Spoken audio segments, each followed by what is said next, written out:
This is the G9, the full-sized SUV from Xpeng. It is going to be released and the first deliveries are taking place around September this year, so it's not available for delivery yet, but will soon be. So this is a pre-production car, but we're close to the final version, so what you see is what you get. There is some things to be fixed in the software, so I'm not going to deep dive into the software today. I'm going to focus on exterior, interior and driving.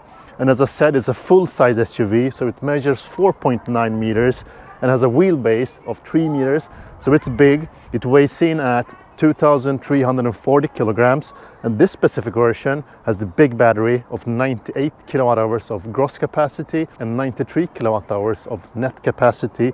That translates into a VLTP range of 520 kilometers. And by the way, this is the performance version. It's four-wheel drive with a permanent magnet motor at the back and an induction motor at the front. 551 horsepower, 717 newton meters of torque, does 0 to 100 in 3.9 seconds and has a top speed of 200 kilometers per hour. It's a really good looking car with comfort, dual chamber air suspension. The performance version is running on 21-inch wheels, 255, 45 all around. In this case, Michelin Pilot Sport tires. Let's look at the charging capabilities of the car. DC charging has a peak power of whopping 300 kilowatts. That's great. It's an 800 volt system, so to achieve those speeds you need to use, for instance, Ionix's 800 volt system. You won't be able to get that speed on a Tesla supercharger, for instance. So you can charge the car from 10 to 80% in 20 minutes. That's really impressive. Home charging, AC charging, is 11 kilowatts. It supports three-phase charging. That's good for us that lives in Sweden, where we always use three-phase for charge electric cars at home. A big boot, 660 liters, powered liftgate with foot touch control. Yeah, and that worked first time. So 660 liters of boot capacity, extra storage underneath here to store cables, etc. So 660 liters, foldable seats, split into 70 and 30. So a lot of volume, cargo volume. You can also equip this car with an electrical tow hitch. That's great. It has a tow capacity of 1,500 kilograms. On top of this boot capacity, you also have a frunk that delivers 71 liters of extra space. Another thing that's interesting is that it's equipped with rails, as traditional SUVs normally are. That makes it very easy to attach storage on top of the roof. And by the way, this hump here is storing and hiding antennas for GPS, radio, internet, etc. That's a good way and a smart way to hide a shark fin on top of the car. So this is the shark fin, but you have two, and it's more aligned to the car design in the whole. So it's time to have a look at the interior. It's a very premium interior, and this specific car is equipped with a premium package. That one costs almost 4,000 euros extra, so 39,000 Swedish crowns extra for that package. But you get full leather seats and thigh support on all four positions. The thigh support on the passenger side is extra long, so we can actually lean back and have a leg support where you can rest your legs on. That's great. Ventilated seats on all four positions. Heated seats, that's standard without the premium package, but also massage in all four positions. On top of that, you get a great sound system from Audio, 22 speakers, over 2,000 watts. So a good sounding sound system from the Danish brand Audio with Dolby Atmos functionality. So it sounds good, sounds great. Built-in ambient lighting, both in the front and at the back. Soft touch materials on top of the dash, so leather inlays almost everywhere. On top of the door trims, also down to the middle on your armrest. You have some piano black finish. That will probably be scratched, but it looks good with the power window controls for all 4 positions. But good feel to the materials, it feels premium, nice stitching on the dashboard going all the way through to the doors, even on the back doors, so looks good, feels good, soft touch with cushioning underneath. Also a soft and nice armrest in the middle. You can't adjust the armrest, but it's possible to open from both directions, and it's cushioned enough and feels good.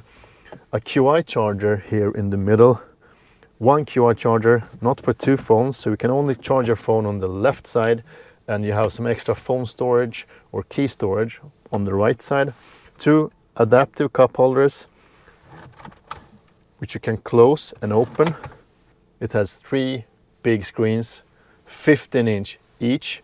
One specific screen for the passenger, where the passenger actually in the future can watch movies on application like Netflix while driving, because it's too far away for the driver to look on, and it's also privacy filtered, so you can't watch it from this angle that good. You will hopefully be able to drive and watch movies at the same time, at least as a passenger.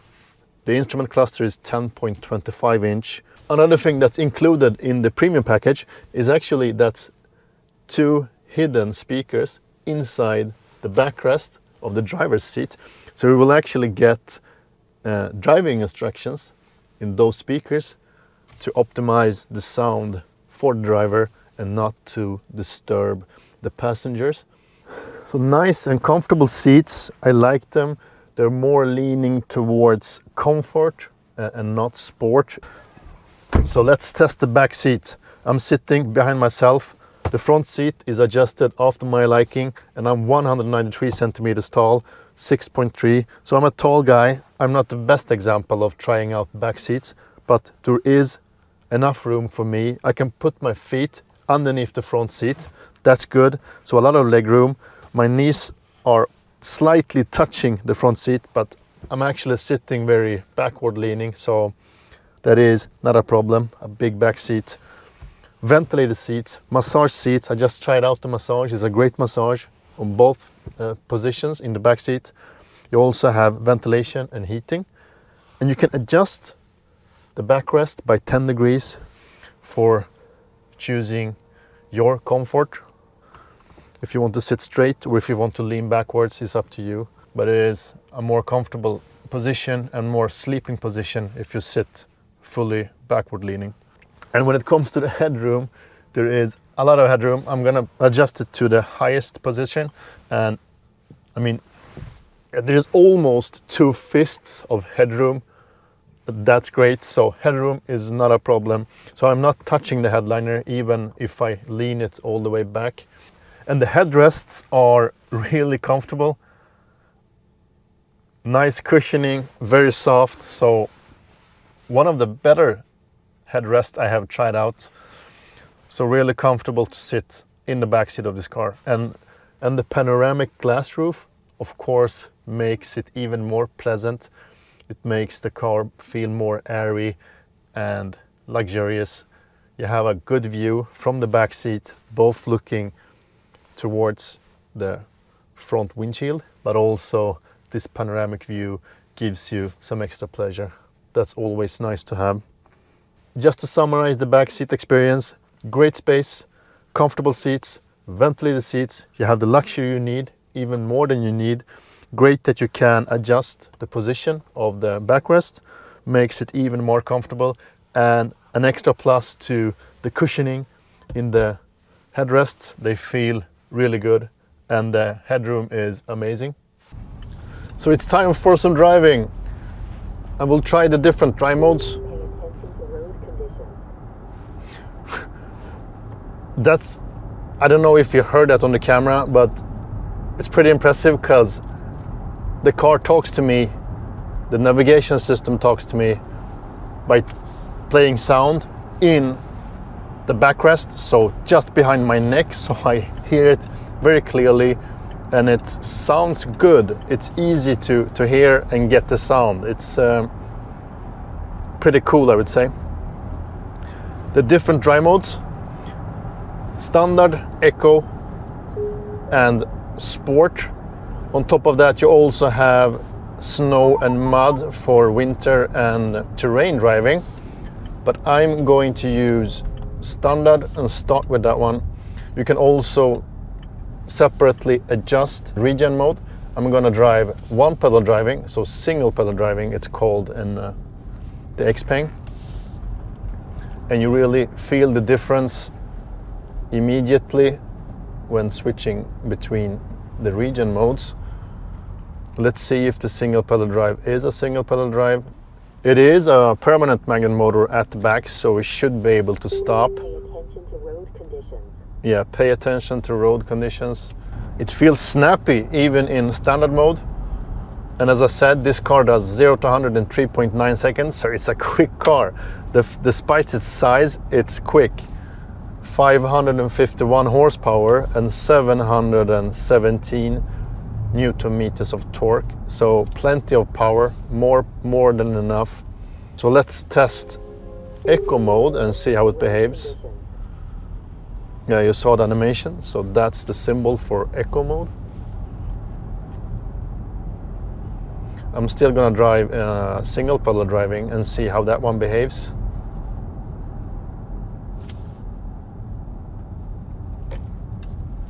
I'm gonna try it here and see if it stops.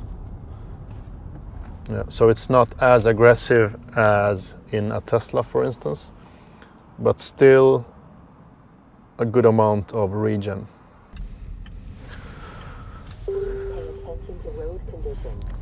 It has a really good turning radius, feels a lot smaller than it is. I'm not sure if it steers on the rear wheels too, on the rear axle, but it feels like it, I'm not sure. But the turning radius is really good for this size of a car. It feels nimble in that manner. I'm gonna switch to sports mode and see if it gets a bit more aggressive. Yeah, you see the animation, really aggressive animation. You see it's really getting sporty now. Let's try some acceleration. Oh, nice. Yeah, you feel the punch. It doesn't kick in immediately, but it is quick and you feel the power in the car. It's a powerful vehicle. And I must say that it is silent. Silent and quick. And by the way, that beeping is the ex-pilot telling me to keep within the lane. The all-wheel drive version of this car is equipped with dual chamber air suspension, which means that it is an adjustable air suspension, and you can adjust the height here all the way from 0 millimeters, that's the normal mode. You can adjust it to the highest mode, and that's 5 centimeters higher. And it also tells you when to use it. So for instance, the high mode is effective below 60 kilometers per hour. The highest mode is not effective, is never effective. So let's try it on the lowest mode. No, I can't drive it on the lowest mode. I need to set it to the low mode, and it says that this mode is effective in speeds below 120 kilometers per hour. You can also use the so-called memory point suspension regulation, and that's where it remembers the suspension state or height at certain geographical points. So for instance, on your driveway, if you want to hire the car, it will remember that position and automatically raise it when you get close to that area or point of interest. There is also a suspension welcome mode, and that's a mode that helps you to get in and get out of the car. So when you get close to the car, it will lower the suspension to help you to enter the car easier. So that's smart. There's also something called smart suspension settings. Pay and that's an automatically adjusting function when driving on bumpy roads. I don't know what it will do, if it will actively adjust or if it gets softer. I'm not sure, but it's not possible to activate it yet. And as I told you earlier, I'm not reviewing the software because the software is not ready yet, so it's still kind of a beta or alpha version of the software, since the car is not available for delivery until after the summer. There will be a lot of updates coming before it's finished. You can lower the back part of the car to make loading to the boot easier. So you press the loading button. You also have two physical buttons at the back to adjust the suspension height when loading the car. So let's just mention the price point. This is the fully specified car, so the performance version, the most expensive of them all, starts at 72,000 euros or 830,000 Swedish crowns. You can add a tow hitch and also the premium package. Let's try some acceleration. Yes, plenty of power. There's no acoustic glass, so not dual pane windows, but it still feels silent. There is some wind noise from the windows and road noise coming in from the windows, but it still feels like a very silent car. I will not be able to measure the noise level in the car. Not this time, I will do it later. I only have this car for a couple of hours, so it's very limited in what I actually can try. But it feels like there is not much of a wind noise on the A-pillars. It feels silent. And the sound insulation, the soundproofing seems to be good in the car. It is silent. It's silent, it's comfortable. And the air suspension, of course, on top of that, makes it a comfortable ride. The steering is a bit soft. I haven't found a way to adjust the steering yet. I will try to summarize the G9. This is normally not how I do my reviews. I normally try to lend and borrow the cars for a couple of days to be able to get to know the car and spend some time with the car and inside the car, outside the car, learning about the features, learning about the operating system. She's speaking just behind me now, giving me instructions. I'm not used to it yet. As I said, a very quick review, a very quick and short test drive from my side. I have been trying it for a couple of hours. I will try to summarize this in a good way, despite my short time with the car. All in all, it's a great package. I mean, the pricing is really competitive for this size of a car, for all this equipment. And I mean, it starts at 700,000 SEK. I think it starts as 54,000 euros. That's a competitive price for what you get. And with this big battery, I mean, I would go for the performance version. You guys know that I love performance cars and I love good 0 to 100 times. I like the power of electric cars in general, and why not put in some extra power when you build a car like this. I would go for the performance version, so the full spec version, 830,000 SEK, 72,000 euros. I will probably also buy the comfort package and add that on top of that price for the comfort seats, ventilated massage seats, and the premium sound system. The sound system is great. So great comfort, silent car. I haven't measured the noise level in the car, but it is silent and it's very comfy to drive around in. And of course, the air suspension makes up for a lot of that, makes the car more comfortable. And I haven't found a way to adjust the stiffness of the suspension. So it's a bit more to the softer side, more leaning towards comfort. And I guess that's what you want in this kind of a big family car so that's probably the right decision from Xpeng here. But silent, nice to drive, with that extra punch of 551 horsepower. You have excellent range, 520 kilometers for this performance version. You can also get the all-wheel drive version, not the performance version, and have a VLTP range of 570 kilometers. That's good for this size of a car. So it is effective. What I'm trying to say is that you have the comfort, you have the practicality, a lot of space for cargo and also for the passengers, comfortable seats, comfortable ride, air suspension, good performance. All this packaged into a pretty competitive price. So I will try to get this car in a later stage for a more comprehensive and longer review, test the sound, noise level, and also accelerations and range, but that's later. So now I'm driving into the garage to leave the car and give the car back to Xpeng Sweden. So I hope you enjoyed this video. Give it a thumbs up, subscribe to my channel, and thank you for watching. Speak to you soon.